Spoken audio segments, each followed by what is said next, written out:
A Night with a Stork by Alfred H. Miles. Four individuals, namely, my wife, my infant son, my maid-of-all-work, and myself, occupy one of a row of very small houses in the suburbs of London. I am a thoroughly domesticated man, and notwithstanding that my occupation necessitates absence from my dwelling between the hours of 9 a.m. and p.m., my heart is usually at home with my diminutive household. My wife and I love regularity and quiet above all things, and although, since the arrival of my son and heir, we have not enjoyed that perfect peace which was ours during the first years of our married life, yet his powerful little lungs, I am bound to say, have failed to make ours a noisy house. Up to the time when the incident occurred which I am going to tell you about, our regularity had remained undisturbed, and we got up, went to bed, dined, breakfasted, and took tea at the same time, day after day. Well, as I say, we had been going on in this clockwork fashion for a considerable time, when the other morning the postman brought a letter to our door, and on looking at the direction, I found that it came from an old, rich, and very eccentric uncle of mine, with whom, for certain reasons, we wished to remain on the best of terms. "What can Uncle Martin have to write about?" was our simultaneous exclamation.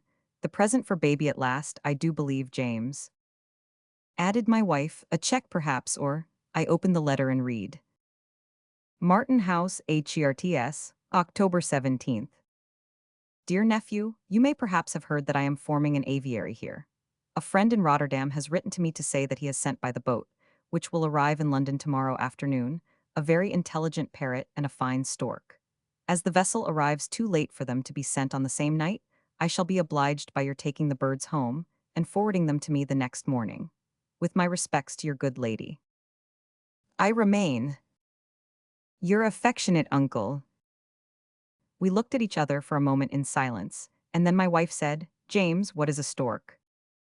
"A stork, my dear, is a sort of ostrich, I think." "An ostrich? Why, that's an enormous—" "Yes, my dear, the creature that puts its head in the sand and kicks when it's pursued, you know." "James, the horrid thing shall not come here. If it should kick baby, we should never forgive ourselves."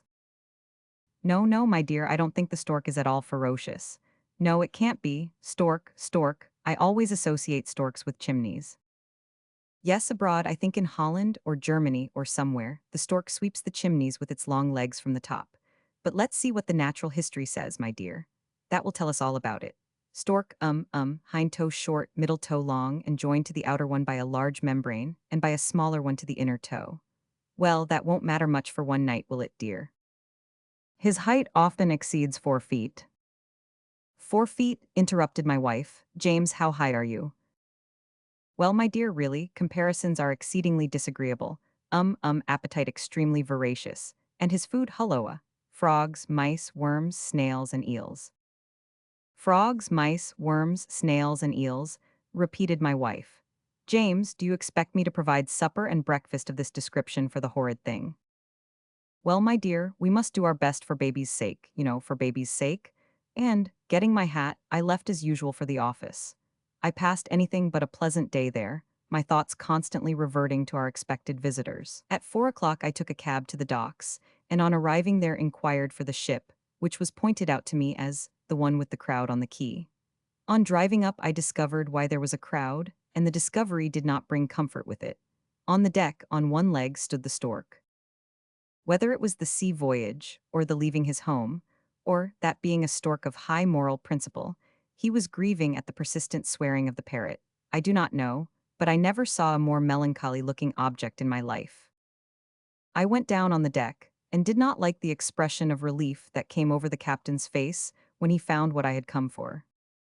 The transmission of the parrot from the ship to the cab was an easy matter, as he was in a cage, but the stork was merely tethered by one leg, and although he did his best, when brought to the foot of the ladder, in trying to get up, he failed utterly, and had to be half shoved, half hauled all the way. Even then he persisted in getting outside of every bar, like this. After a great deal of trouble we got him to the top. I hurried him into the cab, and telling the man to drive as quickly as possible, got in with my guests. At first I had to keep dodging my head about to keep my face away from his bill, as he turned round, but all of a sudden he broke the little window at the back of the cab, thrust his head through, and would keep it there, notwithstanding that I kept pulling him back. Consequently, when we drove up to my house, there was a mob of about 1,000 strong around us. I got him in as well as I could and shut the door. How can I describe the spending of that evening? How can I get sufficient power out of the English language to let you know what a nuisance that bird was to us? How can I tell you of the cool manner in which he inspected our domestic arrangements, walking slowly from room to room, and standing on one leg till his curiosity was satisfied? Or how describe the expression of wretchedness that he threw over his entire person when he was tethered to the banisters, and found out that, owing to our limited accommodation, he was to remain in the hall all night? Or picture the way in which he ate the snails specially provided for him, verifying to the letter the naturalist's description of his appetite. How can you who have not had a stork staying with you have any idea of the change that came over his temper after his supper? How he pecked at everybody who came near him? How he stood sentinel at the foot of the stairs? How my wife and I made fruitless attempts to get past, followed by ignominious retreats? How at last we outmaneuvered him by throwing a tablecloth over his head, and then rushing by him, gained the top of the stairs before he could disentangle himself.